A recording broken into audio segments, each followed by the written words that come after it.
নমস্কার বন্ধুরা, আজকে একটা নতুন রেসিপির সাথে চলে এসেছি রান্নাঘরে। আজকে আপনাদেরকে দেখাবো সহজ পদ্ধতিতে কিভাবে চিকেন বিরিয়ানি তৈরি করা যায়। আমি চিকেন বিরিয়ানি করবার জন্য মাংসটা তৈরি করে রেখেছি।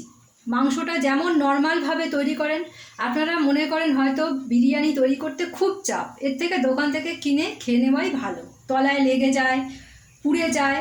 কিন্তু আজকে আপনাদেরকে যে বিরিয়ানিটা আমি করে দেখাবো, তারপরে আপনারা ঘরে বসে তৈরি করে বিরিয়ানি খেতে পারবেন। নর্মাল যেভাবে ম্যারিনেট করে নেওয়া হয় মাংসটাকে, আমি ম্যারিনেট করে নিয়েছিলাম। আদা, রসুন, পেঁয়াজ সমস্ত বাটা দিয়ে, কাশ্মীরি লঙ্কা গুঁড়ো কিছুটা দিয়েছি, টক দই দিয়ে 1 ঘন্টা আমি মাংস ম্যারিনেট করে, যেমন কড়াইতে দিয়ে আলু ভেজে তুলে রেখে, মাংস আপনারা প্রত্যেক রবিবার বা বিভিন্ন সময় মাংস তৈরি করে থাকেন, ঠিক সেইভাবে একটু গ্রেভিটা ঘন হবে। আপনারা দেখুন, দেখলে বুঝতে পারবেন গ্রেভিটা অনেকটা ঘন হয়েছে, পাতলা ঝোল হবে না, যেহেতু এটা বিরিয়ানির জন্য আমি তৈরি করেছি। মাংস আমার রেডি হয়ে গেছে। এরপর আমি কড়াইতে দিয়েছি চালটা আমি বাসমতি চাল নিয়েছি। বাসমতি চালটা 1 ঘন্টা আমি পুরো ঘড়ি ধরে 1 ঘন্টা ভিজিয়ে রেখেছিলাম। কিছুটা চাল দিয়েছি আর কিছুটা আমি দিয়ে দেব। এটা একটু শক্ত থাকতে থাকতে ভাতটাকে নামিয়ে দিতে হবে। এর মধ্যে আমি দিয়ে দেব, এখানে আমি দারচিনি আর এলাচ, লবঙ্গ আর দিয়ে দেব 1 চামচ সাদা তেল। সাদা তেলটা ব্যবহার করা হয় যদি ভাতটা গলেও যায়, নতুন হাতে করতে গিয়ে অনেক সময় ভাত গলে যায়, তাহলে ঝরঝরে থাকবে তেলটা ব্যবহার করার ফলে। এরপর আমি ভাতটাকে হতে দেব।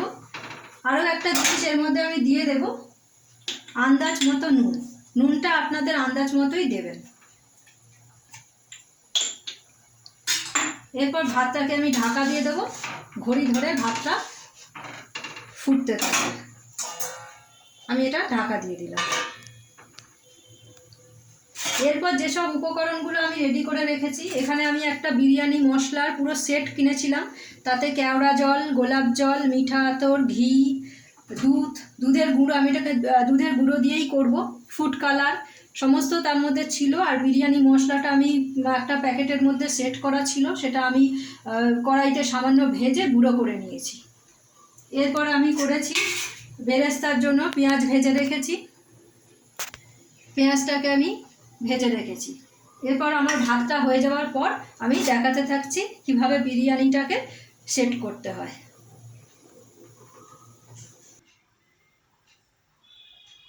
ভাতটা আমার রেডি হয়ে গেছে। আপনারা ঘড়ি ধরে 10 থেকে 15 মিনিট ভাতটা ফোটাবেন। তার আগে কিন্তু অতি অবশ্যই চালটাকে 1 ঘন্টা ভিজিয়ে রাখতে হবে। এরপর এটাকে আমি একটা ছাঁকনির সাহায্যে ফ্যানটাকে বার করে দিয়ে ভাতগুলোকে একটু ছড়িয়ে হাওয়ায় দেব।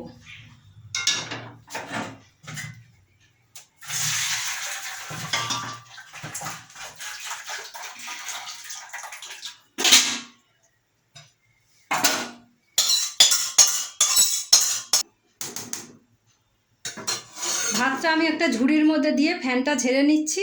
এরপরে আমি একটা থালার ওপর বিছিয়ে এটা কিছুটা শুকনো করতে দেবো, ফ্যানটা যাতে গায়ে লেগে না থাকে, একদম ঝরঝরে হয়।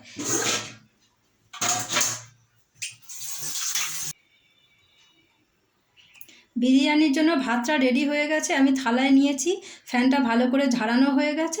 এরপর একটু পাখার তলায় আমি দেব, যাতে যে ফ্যানটুকু গায়ে লেগে আছে এটা ভালো করে শুকনো হয়ে যায়। এরপর আমি যেটাতে ভাতটা সাজাবো, তাতে আমি 1 চামচ ঘি দিয়ে দিলাম। ঘিটাকে ভালো করে বাটির মধ্যে আমি মিশিয়ে দিচ্ছি চারদিকে। এরপরে আমি দিয়ে দেবো এর মধ্যে ভাত। আমার ভাতটা পাখার তলায় দিয়েছিলাম কিছুক্ষণ, দেখুন কি সুন্দর ঝরঝরে হয়েছে। আর যেটুকু ভাত ফ্যানটা গায়ে লেগেছে একদম ঝরঝরে। আর আগেই আমি বলেছিলাম যে ভাতটা ফোটার সময় যে তেলটা মিশিয়ে নিয়েছিলাম, দেখুন নতুন হাতে বিরিয়ানি করার সময় আপনারা অতি অবশ্যই তেল দেবেন। নতুন হাত হোক পুরনো হাত হোক, অতি অবশ্যই তেলটা দেবেন, তাহলে একটা ভাত একটার সাথে লেগে যাবে না। দেখুন ভাতটা এই যে না নরম না শক্ত। এরপর যখন দমে বসাবো এটা আরও সুন্দর সিদ্ধ হয়ে গিয়ে ঝরঝরে পারফেক্ট একটা বিরিয়ানি তৈরি হবে। এরপর আমি এর মধ্যে দিয়ে দেব ভাত। এটা আমি গ্যাসের মধ্যে বসিয়ে দিলাম। এই গ্যাসের মধ্যে বসাতে বসাতেই আমি এটা দিতে থাকছি।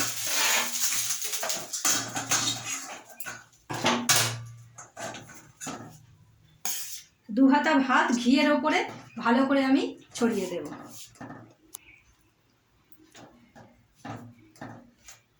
এরপরে আমি দিয়ে দেব আমার মাংসের ঝোল থেকে যে মাংসটা আমি তৈরি করেছিলাম আগে। এখানে গ্রেভিটা রয়েছে আর এখানে আলুটা রয়েছে। আলুগুলো আগে এর ওপরে সাজিয়ে দেব। সমস্ত আলুগুলো দিয়ে সাজানোর পরে তার উপরে 1 চামচ ভাত দিয়ে দেব।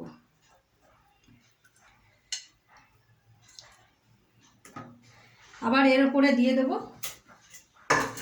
ভাত।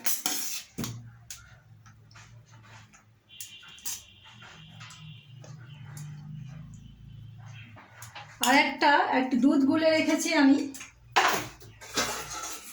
এখানে দুধটা আমার গোলা আছে, এখানে আমি পাউডার দুধ ব্যবহার করেছি। পাউডার দুধের মধ্যে আমি দিয়ে দেব 1 চামচ।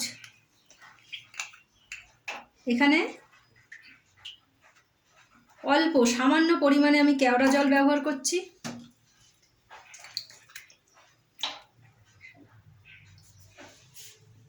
আপনাদের পরিমাণটা আমি দেখিয়ে দিচ্ছি।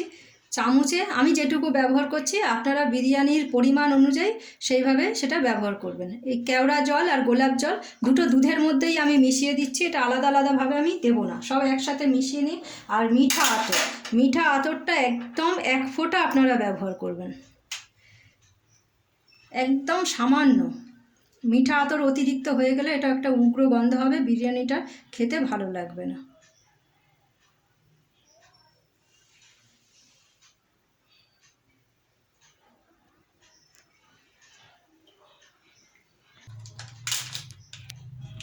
এর মধ্যে দুধের মধ্যে আমি 1 চামচ কেওড়া জল, গোলাপ জল, মিঠা আতর, 1 ফোঁটা মিঠা আতর আর সামান্য দিয়ে দিচ্ছি ফুড কালার।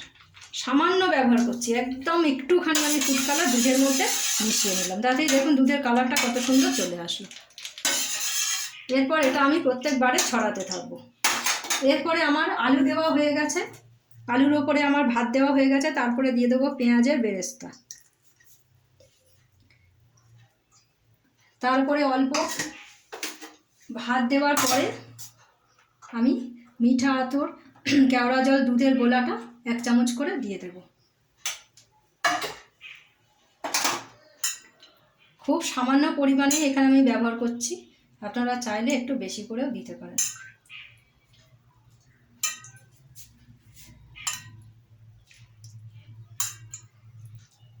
এরপর আমি এর উপরে মাংসগুলো দিয়ে দিচ্ছি।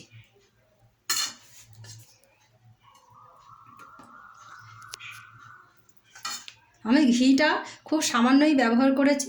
যারা ঘি খেতে খুব পছন্দ করেন তারা ঘিটা একটু বেশি করে দেবেন। ভাতে একদম তলায় দেওয়া আছে, এরপরে ওপরেও দিতে পারেন। এরপর আমি গ্রেভিটা দেব। এটা আমি আমার মতো করে সাজাচ্ছি, আপনারা যে যেমনভাবে পারবেন সেটা সাজাবেন। শুধু সাজানোটা যেন ঠিকঠাক হয় আর প্রত্যেকটা পরিমাণ যেন ঠিকঠাক পড়ে।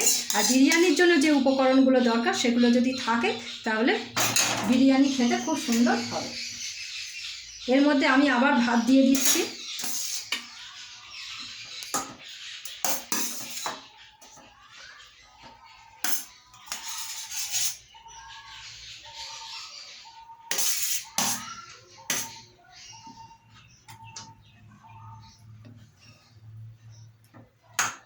এরপরে দিয়ে দেব পেঁয়াজের বেরেস্তাটা। পেঁয়াজের এই বেরেস্তাটা এর মধ্যে আবার ওপর থেকে ছড়িয়ে দেব।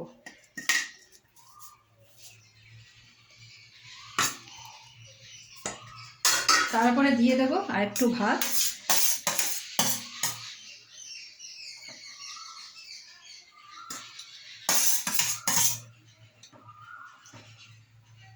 এই সাজানোটা বারবারই বলছি, আপনাদের মতো করে সাজাবেন। পরপর যা যা দরকার দিয়ে দেবেন। ভাতটা সম্পূর্ণ দিয়ে দেওয়া হয়ে গেছে। এরপরে ওপর থেকে আমি ঘি, যেহেতু একবার আমি দিয়েছি আর আমি ঘিটা ব্যবহার করছি না, আপনারা চাইলে ভাতের ওই ওপরে আরেকবার ঘি দিয়ে দিতে পারেন। এরপর আমি এই দুধটা আর একটু দিয়ে দিচ্ছি। কেওড়া জল, মিঠা আতর, গোলাপ জল, ফুড কালার দেওয়া আছে, এটা আমি এর উপর দিয়ে দিলাম। দিয়ে এটা আমি দমে বসিয়ে দেবো।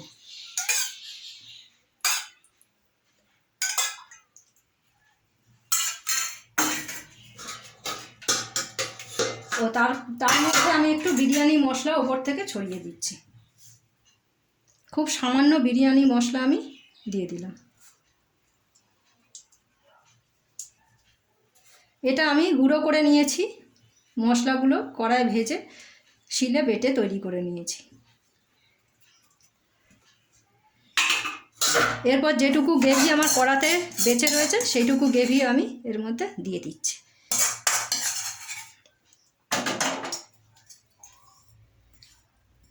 এরপর এটা আমি ভালো করে ঢাকা দিয়ে দমে বসাবো। দমে বসানোর সময় আমি সরাসরি গ্যাসে বসাবো না, সেটা আমি কী করে বসাবো আপনাদেরকে দেখিয়ে দিচ্ছি।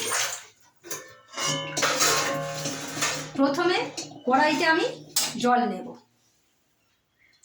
কারণ অনেকেই বলেন যে বিরিয়ানি করার সময় তলা ধরে যায় বা মানে ভাতের তলাটা পুড়ে যায়, যে পুড়ে যাতে না যায় সেই জন্য। আর এখানে পুড়ে যাতে না যায় সেই জন্য আমি জল দিয়ে গ্যাসটা অন করে তার মধ্যে আমি এই বিরিয়ানির ভাতটা বসাবো।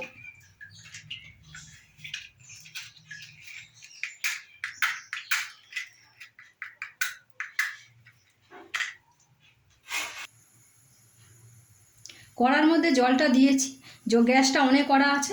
এরপর আমি সাজানো এই বাটিটা এর মধ্যে বসিয়ে দেব। এরপর ওপর থেকে আমি সামান্য নুন ওপর থেকে ছড়িয়ে দিচ্ছি, কারণ আমার ভাতটা করার সময় নুনটা দেওয়া আছে বলে আমি নুনটা দিইনি। এবার নুনটা যদি বেশি হয়ে যায় ওই জন্য আমি দিইনি, ওই জন্য ওপর থেকে সামান্য একটু নুন আমি ওপর ছড়িয়ে দিচ্ছি।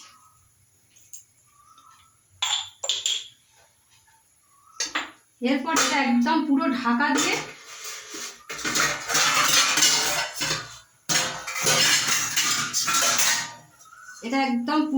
দিয়ে এর ওপরে আমি একটা নোড়া চাপিয়ে দেবো।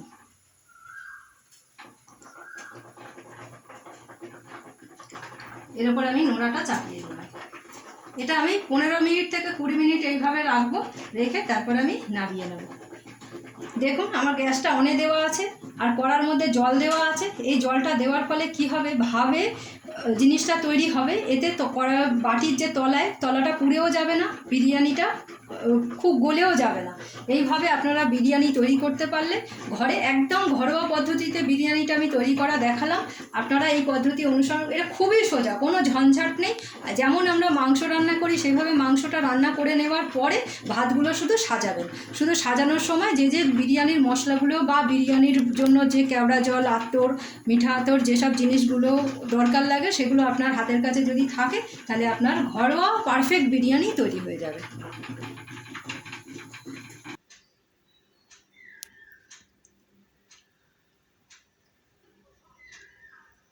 ঘরোয়া পদ্ধতিতে আজকে আমি বিরিয়ানিটা তৈরি করে আপনাদেরকে দেখালাম।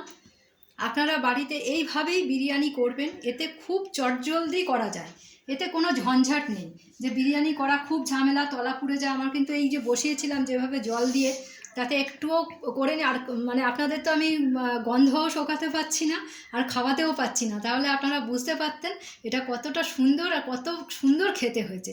আর আমি মাংসে বিরিয়ানি মশলাটা দিয়ে ম্যারিনেট করে রেখেছিলাম বলে বিরিয়ানি মশলাটা আমি এতে খুব কমই ব্যবহার করেছি, আর ঘিটাও খুব অল্প ব্যবহার করেছি। আপনারা চাইলে বিরিয়ানির মশলা অতি অবশ্যই, আমার চালটা একটুখানি কম, মানে অল্প চালে আমি করেছি, আর সেই জন্য মশলাটা ঘিটা আমি অল্পই দিয়েছি। আপনারা বেশি পরিমাণে করলে ঘিয়ের পরিমাণ, মশলার পরিমাণ একটু বেশিই দেবেন, তাতে আরও পারফেক্ট হবে জিনিসটা। তবে আমি যেটা আজকে বানিয়েছি সেটা আপনারা এই পদ্ধতি ধরে বানিয়ে দেখুন কতটা ভালো খেতে হয়। আপনাদেরকে খাওয়াতে পারছি না সেই জন্য আমি অতি অবশ্যই দুঃখিত। আর আজকে এইটুকুই। আমার ভিডিওটা যদি ভালো লাগে লাইক, শেয়ার, কমেন্ট অতি অবশ্যই করুন, আর তার সাথে প্লিজ চ্যানেলটাকে সাবস্ক্রাইব করুন।